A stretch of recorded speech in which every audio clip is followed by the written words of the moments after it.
신앙의 어른들이 걱정하고 근심하는 것은 다음 세대이지요.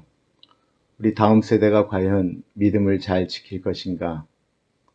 그들도 우리처럼 하나님을 의지하며 살 것인가? 걱정합니다. 우리와 좀 다른 사고를 가지고 있기 때문에 그럴 것입니다. 다음 세대들을 걱정하는 우리들의 자녀나 손주들이 어떤 결혼을 하기를 원하세요? 하나님의 사람을 만나서 결혼하기를 아마 원하실 것입니다. 그런데 혹시 조건을 보지는 않으세요? 배우자의 배경도, 또한 재력도, 생긴 것도 보게 됩니다. 그걸 보는 게 나쁜 것일까요? 절대로 나쁜 것이 아닙니다. 문제는 그것이 가장 앞에 있기 때문에 그렇습니다. 그게 앞에 있으면서 하나님을 섬기는 가정이나 신앙에 대해서는 별로 중요시 여기지 않게 됩니다. 제 아들이 독일에 가게 됐는데요.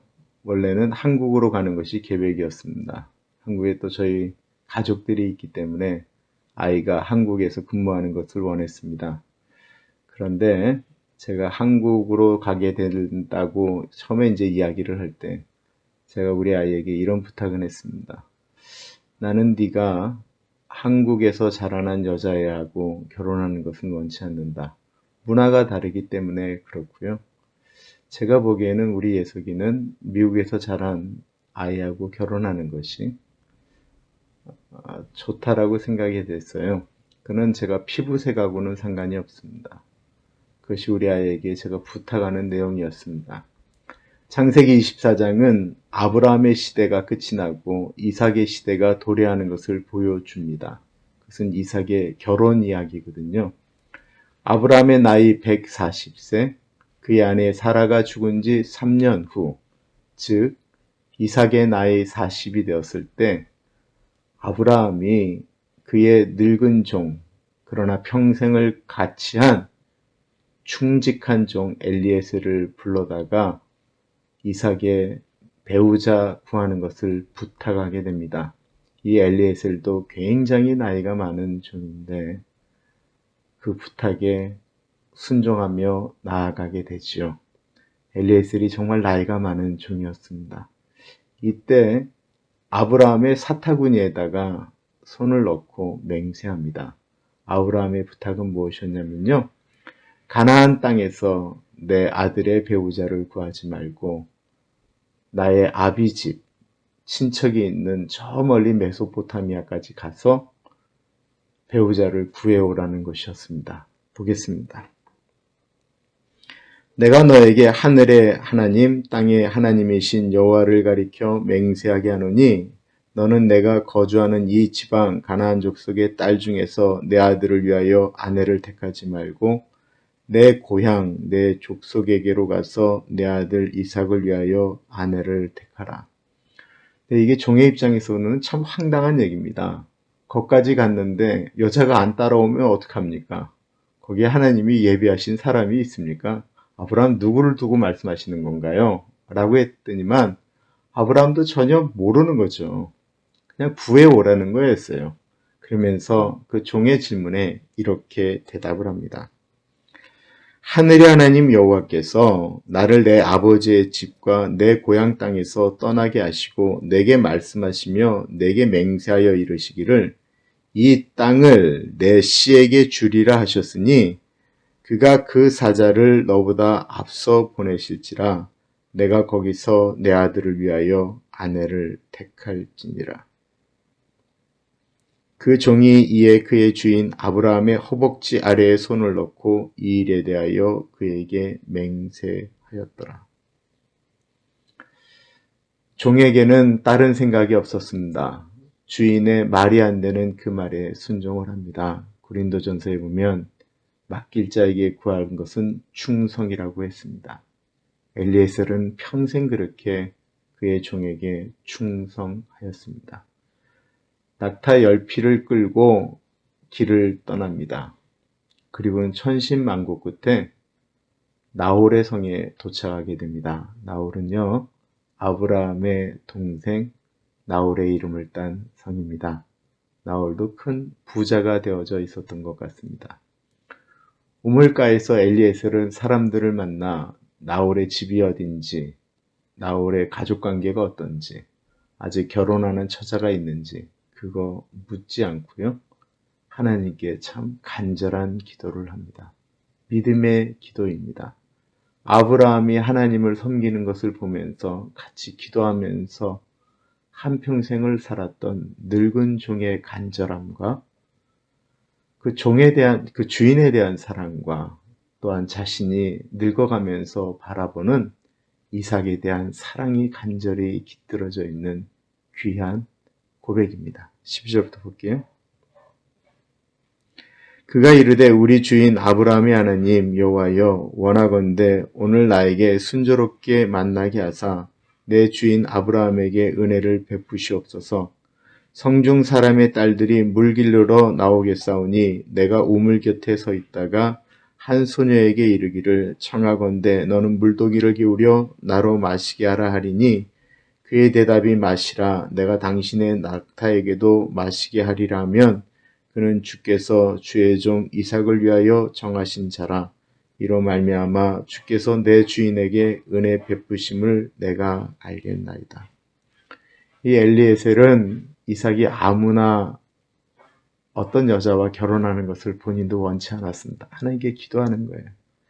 하나님, 내가 여기서 만나는 여자에게 물 좀 달라고 하면 그 여자가 저한테 물을 주는 여자였으면 좋겠습니다. 그런데 그 여자가 그걸로 끝나지 않고 지혜로워서 낙타들이 그 목말라 하는 것을 보고 낙타에게도 물을 주겠다라고 먼저 본인이 그렇게 얘기하는 마음이 넉넉한 여자였으면 좋겠습니다. 라고 기도했다라는 것입니다. 제가 이 리브가를 만나는 이 엘리에셀의 기도를 참 오래 합니다. 하나님, 이런 사람들을 우리 가족 아이들이 만나게 해주십시오. 이기적인 기도일까요? 간절한 기도입니다. 이 정도의 마음을 갖고 있는 사람이면 얼마나 복될까라는 생각이 드는 거예요. 다른 사람을 배려할 줄 아는 사람.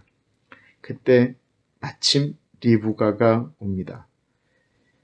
16절에 보면 그 소녀는 보기에 심히 아름답고 라고 이야기하고 있는데 이 아름답고라고 하는 이 아름답고 이게 바로 토부예요. 창세기를 하시면서 말씀드린 이 토부는 내면이 아름다운 것을 이야기하는 거예요. 이 리브가의 마음이 이 종의 마음 가운데 그렇게 아름답게 느껴졌다라는 것입니다. 종이 리브가에게 이야기를 하죠. 사실 이 리브가가 나타난 것은 15절에 보면 기도가 끝나기도 전에 나타났다라고 이야기하고 있습니다. 마치 예비하신 것처럼. 종이 얘기하죠. 나에게 물 좀 주겠어? 그랬더니 이 리브가가 그냥 물 줄 뿐만 아니라 이렇게 이야기합니다.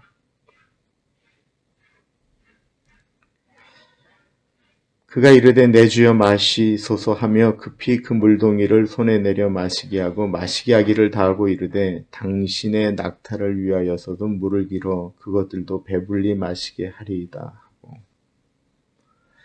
이게 보통 일이 아니에요. 낙타 한 마리가 보통 물을 먹으면 10리터 정도를 마신다고 그래요. 여러분, 우리 1리터짜리 그 음료수병 그 10개 정도를 한 번에 마시는 건데 낙타가 10마리예요. 물동이가 얼마나 큰지 모르겠어요. 10리터짜리면 10번을 우물을 왔다 갔다 해야 되는데 그 수고를 했다라는 것입니다. 이렇게 리브가를 만나게 됩니다. 그리고는 이 종이 리브가에게 선물을 주고 이야기를 하죠. 리브가가 너무 놀라서 아브라함에게서 온 그 종이라고 이야기하니까 집에 들어가서 아버지에게 이야기를 합니다. 그의 아버지의 이름은 브니엘입니다. 그리고 그의 오빠 이름은 라반이고요. 참 좋은 선물을 이 리브가의 손에 끼워줬거든요. 그래서 보자 라반이랑 다 휘둥그레지는 거예요. 아니, 이 비싼 것을 물동이 줬다고 줬냐라는 거예요. 그리고 급히 달려가서 엘리에셀을 모시고 식사를 하려고 하니까 엘리에셀이 이야기하죠. 나는 아브라함에게서 여기로 보냄을 받았고 그의 아들 이삭에게 아내가 될 사람을 필요한데 나의 종이 그 배우자가 될 사람을 여기서 구하라고 이야기하였습니다. 라고 이야기하는 얘기를 다 합니다. 그 얘기가 이제 길게 나와요.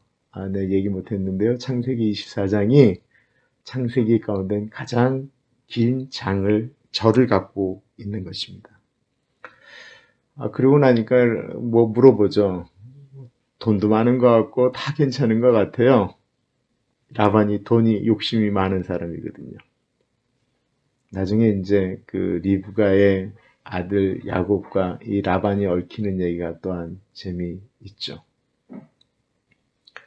어떻게 하겠냐 했더니 리브가가 나 결혼하고 싶다고 이야기하는 것입니다. 하나님이 예비하신 것이죠.